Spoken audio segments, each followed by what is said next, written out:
नमस्कार प्रणाम हो सबके बीच नवल निराला जौन एक फैन भोजपुरी मैटर लेके आइल बनी सुनम बताएम। और ये पवन भैया के गाना के ऊपर बा जौन होली के गाना आई रहा।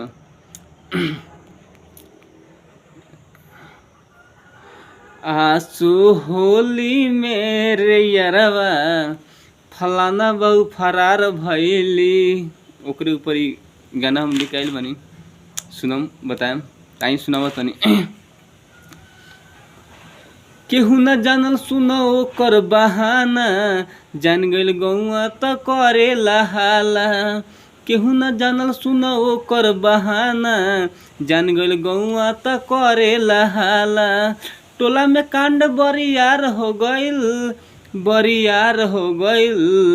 त हमारा मलिया के रे